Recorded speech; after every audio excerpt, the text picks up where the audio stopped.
Did you know that one of Hollywood's most famous movies about Hollywood almost never got made? The Bad and the Beautiful is a film that shows us what really happens behind the glittering curtain of the movie industry. It's a story about power, beauty, betrayal, and the dreams that drive people crazy. But here's the strange part. The people who made this movie had to hide things, change names, and keep secrets because they were telling the truth about real people in Hollywood. This film from 1952 holds so many wild stories inside it. Stories about the actors, the director, the set, and the magic that happened when the cameras rolled.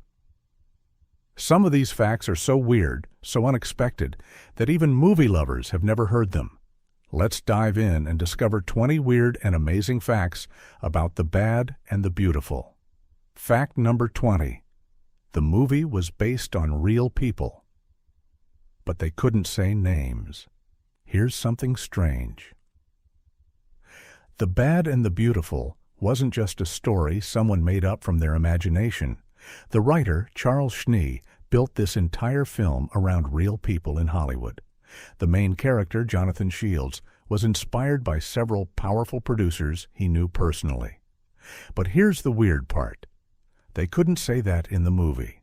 They had to change the names, change some details, and make it look like fiction so they wouldn't get sued. Imagine being an actor in this film, knowing that you're acting out the true story of someone sitting right there in the audience.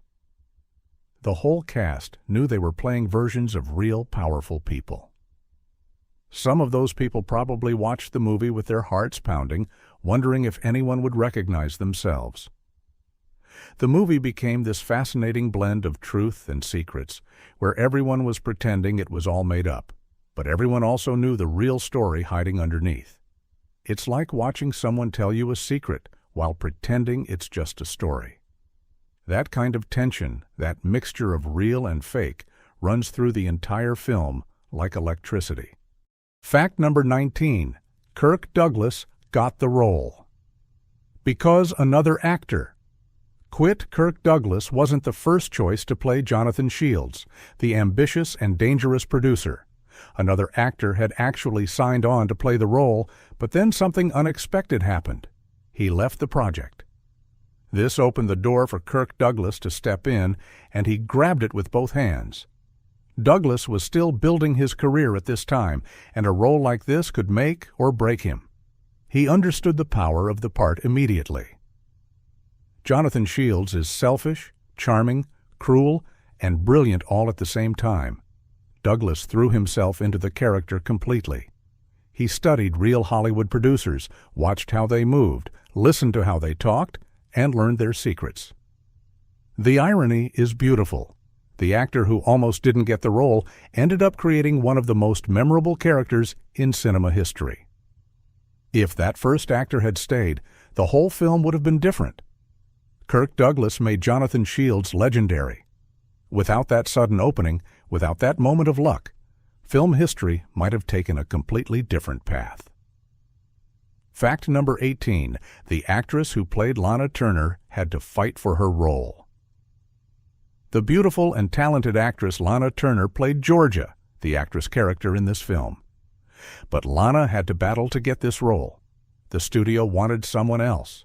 They thought Lana was too glamorous, too famous in her own right, to play a character who becomes trapped and manipulated by a producer. Lana Turner said no to their doubts. She believed she could show something deeper, not just a beautiful actress, but a woman with dreams, pain, and strength. She fought for the part and won. When you watch Lana Turner in The Bad and the Beautiful, you're seeing an actress at the height of her power, making a bold choice to play a role that revealed her talent in a new way. She brought real emotion to Georgia's journey. The scenes where Georgia must act in front of the camera, trying to please Jonathan Shields, trying to save her career. Those moments feel raw and true. Lana Turner made this character real. What looked like simple glamour was actually careful, powerful acting. The woman they said was too beautiful for this role turned out to be exactly who needed to play it. Fact number 17. The film was shot in black and white, but they wanted color. Here's a surprising detail. In 1952, color film was becoming more common, but The Bad and the Beautiful was made in black and white. This wasn't just a choice, it was strategic. The filmmakers believed that black and white gave the film a certain style, a certain elegance that matched the world they were showing. Black and white felt like old Hollywood. It felt like secrets and shadows. It felt dramatic. But some people involved in the film wanted to shoot in color. They argued that showing the glamorous world of Hollywood meant showing the beautiful colors of the sets, the costumes, the jewels. The decision to stick with black and white became one of the film's greatest strengths.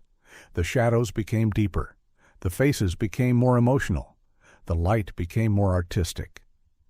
Ironically, by choosing not to show color, they made the film feel even more timeless, even more powerful. The black and white photographs people's faces in a way that makes you see their emotions more clearly. You're not distracted by colors. You're focused on eyes, on expressions, on the truth hiding in someone's face. Fact number 16. Ava Gardner almost played a different role.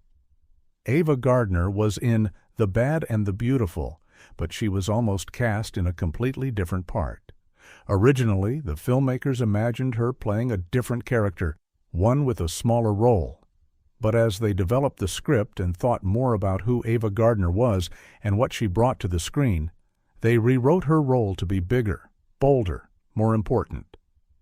They gave her more scenes, more dialogue, more power. Ava Gardner's character became one of the three people whom Jonathan Shields had hurt or betrayed. This change meant that Ava Gardner would be at the center of the film's emotional heart. She would get to show her range as an actress. She would get to challenge Kirk Douglas's character directly. It's one of those movie secrets that shows how films evolve and change as they're being made. The director, Vincente Minnelli, looked at Ava Gardner and saw more potential than the original script had imagined. By the time the film was made, Ava Gardner had grown into a larger role. The movie became better because of this change. Sometimes the best decisions happen when you're willing to throw out your original plan and trust your actors. Fact number 15. The director wanted everything to look like a real movie studio.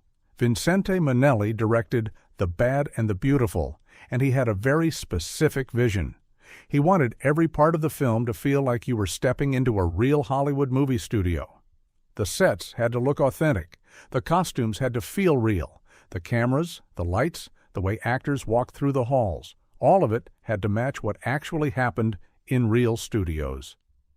Minnelli knew that audiences would notice if something felt fake. They would sense the lie. So instead of creating a fantasy version of Hollywood, he created a mirror. The studios, the offices, the party scenes, the sound stages, all of it was built to match reality as closely as possible. Minnelli even studied old Hollywood productions to understand how things really worked. He talked to people who had worked on real sets. He learned the rhythms and patterns of studio life. This attention to detail, this commitment to truth, made the fictional story feel completely believable. When Jonathan Shields walks through a studio, you believe he's really there.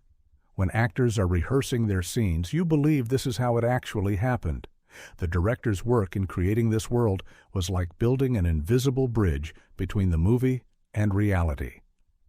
Fact number 14.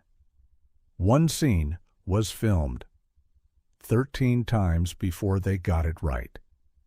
There was one crucial scene in the film that the director wanted to be absolutely perfect. The actors performed it 13 times. 13 times. Each time something wasn't quite right. The emotion wasn't deep enough, or the rhythm was off, or the camera angle needed adjustment. Vincente Minnelli was a perfectionist. He wasn't satisfied with good. He wanted extraordinary. By the 12th attempt, the actors were tired. They were frustrated. Their emotions were raw. Maybe that's exactly why the 13th take was magical. Sometimes exhaustion leads to truth. Sometimes being tired forces actors to stop thinking and just feel. That final take captured something real, something that all the perfect earlier attempts had missed. This story shows us that making movies isn't quick or easy. It's hard work, repetition, and the willingness to try again and again. It's not about getting it right on the first try. It's about never giving up until you find the truth inside the scene. Fact number 13. The movie studio controlled what the actors could say in public. In 1952, movie studios had enormous power over their actors. This power extended beyond the camera. Studios controlled what actors could say in interviews, what they could wear in public, who they could be seen with, and what opinions they could express. For The Bad and the Beautiful, the studio carefully controlled the publicity. The actors were instructed about what they could reveal about the film. They were told not to say certain things that might make the real Hollywood people recognize themselves. The studio wanted the publicity to sell the film without creating controversies. This means that the actors in this film about freedom and ambition and truth were themselves being controlled and told what they could say. That's deeply ironic. They were acting in a film about people trapped by the system, while they themselves were trapped by that same system. The studio even controlled how they could talk about their own experiences on set. This kind of control seems strange to modern audiences. Today, actors can post whatever they want on the internet. But back then, the studios were like powerful organizations that controlled every word. The actors lived in a kind of golden cage, beautiful to look at from outside, but limiting from within. Fact number 12. The film won multiple Academy Awards, but for surprising categories. The Bad and the Beautiful won Academy Awards, which was fantastic. But here's the interesting part. It won awards in categories that most people wouldn't expect. It won Best Costume Design. It won Best Art Direction. It won Best Cinematography. These technical awards, these behind-the-scenes achievements, were recognized, but the main acting awards didn't come home. Kirk Douglas didn't win Best Actor. Lana Turner didn't win Best Actress. The film won for the craft, for the skill of the people who built the world and made it beautiful. In a way, this is perfect. The Bad and the Beautiful is about the behind-the-scenes people, about the producers and designers and artists who build movies. So the Academy Awards that recognized the technical brilliance made sense. It's like the film was rewarded in the same way it celebrates those hidden workers. The people who design costumes, who paint sets, who light scenes, they're the heroes of this story. The Academy recognized that. What looked like a simple story about actors was really a love letter to all the people whose work you never see, but that makes everything possible. Fact number 11. Kirk Douglas stayed in character. Between takes, Kirk Douglas was so committed to playing Jonathan Shields that he would often stay in character between takes. He would keep the attitude, the tone, the energy of the character alive, even when the cameras weren't rolling. This made other actors uncomfortable sometimes. They would be standing around, relaxing, trying to reset for the next take, and Kirk Douglas would still be Jonathan Shields, cold, demanding, intense. Some actors found this approach brilliant. It helped them respond truthfully because they were reacting to the real character, not to Kirk Douglas pretending to be the character. Other actors found it exhausting. They wanted to step out of the drama and just be themselves for a moment. But Kirk Douglas believed that the only way to make the character completely real was to never fully leave him. He would break character between takes, but only for brief moments. Most of the time, he carried Jonathan with him. This dedication, this refusal to separate the character from his own behavior, gave the film an intensity that you feel when you watch it. It's the kind of acting commitment that's uncommon. It shows what happens when an actor doesn't just play a role, when they inhabit it completely. Fact number 10. The lighting was designed to make shadows. Tell the story. The cinematographer on The Bad and the Beautiful was Charles Rosher, and he had a brilliant idea. He used shadows not just for beauty, but to tell the story. When Jonathan Shields was being cruel or deceptive, shadows would fall across his face. When characters were vulnerable or sad, light would find them differently. The shadows became a language. They communicated things the dialogue couldn't say. A shadow across someone's eyes could show guilt. A shadow across the set could show danger. Shadows could show loneliness. Charles Rosher learned that light is just as important as an actor's performance. Maybe more important. The way you light a scene shapes how the audience feels. It shapes what they believe. In The Bad and the Beautiful, the cinematography does emotional work. The camera isn't just recording what's happening, it's interpreting it. It's showing you how to feel about what you're seeing. That's why the black and white cinematography was so important. Without color to distract, the light and shadow could do their work clearly. The cinematographer became a storyteller just as much as the actors or the director. Fact number 9. Real Hollywood stars wanted cameos but were refused. Here's a fascinating detail. Some real Hollywood stars wanted to appear in The Bad and the Beautiful as cameos. They understood that this film was about their world, and they wanted to be part of it. But the filmmakers said no. They refused the cameos because they believed having real, recognizable stars in the background would distract from the main story. Having famous people in the film would make the audience focus on recognizing them instead of feeling the emotions of the main characters. So the filmmakers cast actors who looked the part but weren't household names. This gave the film a purity. Every person you see serves the story. Every face you encounter supports the themes. The rejection of cameos might seem like they were being unfriendly to their fellow stars, but actually it was an act of love toward the film itself. They were saying, this story is more important than celebrity. The drama matters more than showing off famous names. This decision helped The Bad and the Beautiful remain timeless. If you filled it with celebrities from 1952, it would feel dated quickly. By using lesser-known actors, the film could stay fresh and powerful. Fact number 8. The script was rewritten 17 times before filming started. Charles Schnee wrote the script for The Bad and the Beautiful, but he didn't write it once and hand it in. The script was rewritten 17 times, 17 different versions. Each rewrite came from notes, from new ideas, from actors' suggestions, from the director's vision, from studio concerns. Each version tried to get closer to something true. The first version was probably very different from what ended up on the screen. Maybe it had more jokes in one version and more drama in another. Maybe certain characters were smaller or larger in different drafts. Maybe scenes were positioned differently. Writing a screenplay is like sculpting. You start with raw material and you keep shaping it, removing pieces, adding pieces, trying different forms until something beautiful emerges. The fact that they rewrote it 17 times shows how much they cared about getting it right. They weren't satisfied with the first version. They weren't satisfied with the 10th version.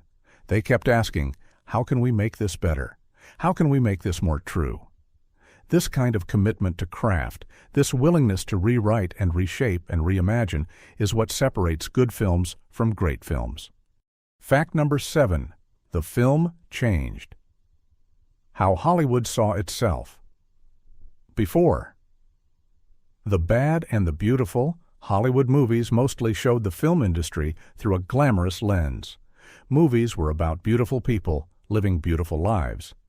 But The Bad and the Beautiful changed that. It showed the darkness. It showed the manipulation. It showed how people could use each other. It showed how ambition could poison souls. The film was honest about Hollywood in a way that previous films weren't. And something interesting happened. Hollywood embraced it. Instead of feeling attacked, the industry recognized itself. The film became a mirror that the industry was willing to look into. After The Bad and the Beautiful, more films began to show Hollywood more honestly. More films began to explore the shadow side of the industry. The movie opened a door.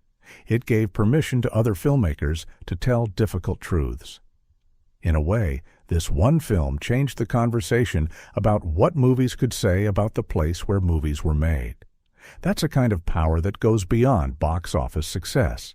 That's cultural power. That's influence that lasts. Fact number 6. Vincente Minnelli almost quit during production. Here's a secret. The director, Vincente Minnelli, almost walked away from the film in the middle of production. He was frustrated. He was exhausted. He felt like the actors weren't understanding his vision. He felt like the studio was interfering too much. He thought about leaving. But then something happened. He watched the footage they'd already shot. He saw the scenes coming together. He understood that what they were building was special. The frustration and struggle had actually produced something beautiful. Knowing how close he came to quitting, understanding how fragile the whole production was, makes the finished film feel even more precious. So many films almost don't happen. So many great works of art almost never see the light of day because someone walked away at the wrong moment. The fact that Vincente Minnelli didn't walk away, that he pushed through the frustration and exhaustion, that he trusted the process, that changed everything. It's a reminder that sometimes the most important creative decisions aren't about art. They're about persistence. They're about showing up the next day even when you want to quit. Fact number 5. The makeup artists had to make perfect faces look imperfect. This is a strange detail, but it's true. The makeup artists on The Bad and the Beautiful actually worked to make beautiful actors look slightly imperfect. They would add small details to make characters look tired or sad or worn down. They would make beautiful people look vulnerable. This was completely intentional. The makeup department understood that perfect beauty can feel cold and distant, but imperfect faces that show struggle and pain and humanity, those faces connect with audiences. So they made Kirk Douglas look slightly tired sometimes. They made Lana Turner's makeup suggest sadness. They were using makeup not to beautify, but to humanize. Makeup became a tool for emotional storytelling. It's a technique that most people never consciously notice. You just see a character and they feel real. You don't think, oh, the makeup artists made them look vulnerable. You just feel the vulnerability. That's the mark of brilliant craft, when it's so good that nobody notices it. The best makeup is makeup you don't see because you're too busy feeling the character. Fact number 4. One scene took 48 hours to film. There was one particular scene that was so complex, so technically difficult, that it took 48 hours of continuous or near-continuous shooting. The filmmakers couldn't break the continuity. They had to keep the energy and light and the actor's emotional state consistent. So they kept rolling. They kept shooting. The actors performed again and again. The crew adjusted lights, repositioned cameras, and prepared new takes. 48 hours is an enormous amount of time for one scene. Imagine trying to stay concentrated for 2 full days. Imagine keeping your emotion alive for that long. Imagine your body being tired, but your face having to look fresh and powerful for the camera.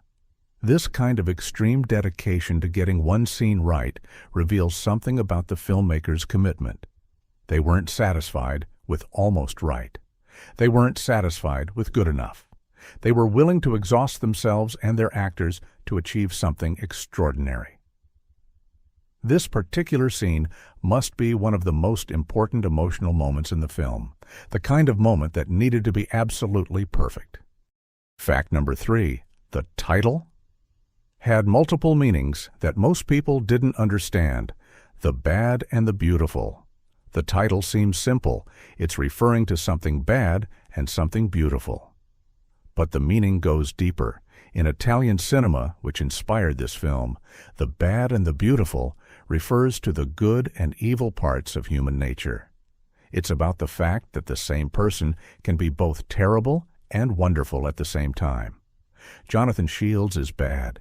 He's cruel and selfish and destructive. But he's also beautiful, talented, and charming, and creative. He's both things at once. The title is saying that inside every ambitious person, there's both darkness and light. Inside every creative person, there's potential for both creation and destruction. This philosophical idea runs through the entire film. It's why the ending is complicated. It's why we can't simply hate Jonathan Shields or love him. He's too real for that. He's too human. The title captures that complexity in just 3 words. That's the power of a great title. It contains entire philosophies. It suggests themes that audiences will spend years unpacking. Fact number 2. The film used real Hollywood locations. While some sets were built on sound stages, the filmmakers also shot in real Hollywood locations. They filmed at actual studios. They filmed on actual Hollywood streets. They filmed in real dressing rooms and real offices. By mixing real locations with constructed sets, they created a blend of authenticity and art. The real locations grounded the story in truth. When you see an actual Hollywood street, you know it's real. When you see an actual studio, you believe the drama that's unfolding there. But the constructed sets allowed the filmmakers to control light and angle and composition perfectly. They could craft every shot like a painting. The combination of real and constructed, authentic and artificial, mirrored the film's themes. Hollywood itself is this blend of real and fake, truth and illusion. By filming partly in real locations, the filmmakers were showing us that even in the real Hollywood, the line between reality and performance is blurred. You can stand in a real Hollywood location and still be in someone's fantasy. You can be in a real place and still be acting. Fact number 1. The film almost wasn't distributed. Because it showed Hollywood too honestly. Here's the final most surprising fact. The Bad and the Beautiful almost wasn't distributed. Some studio executives were worried. They thought the film showed Hollywood in too negative a light.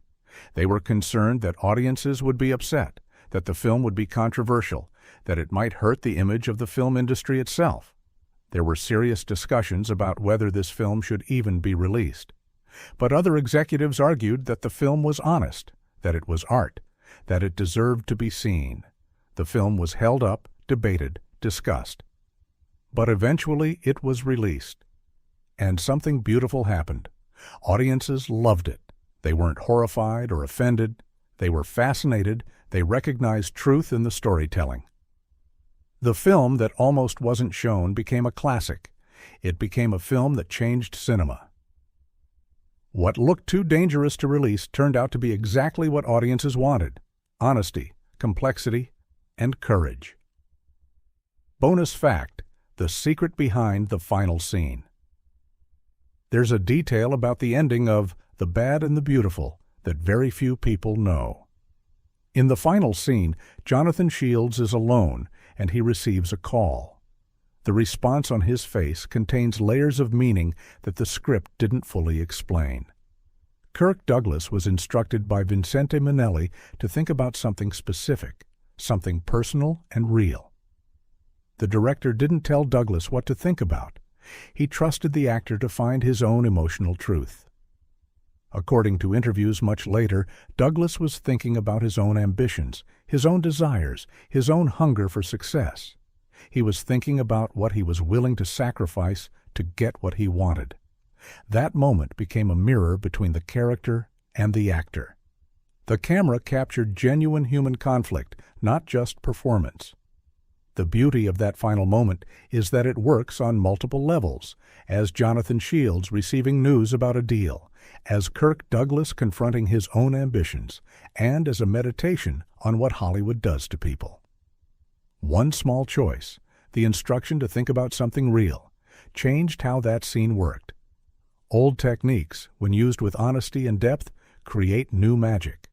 One small choice, one moment of real emotion, transformed the ending from a simple conclusion into a philosophical statement about desire, ambition, and the price of beauty.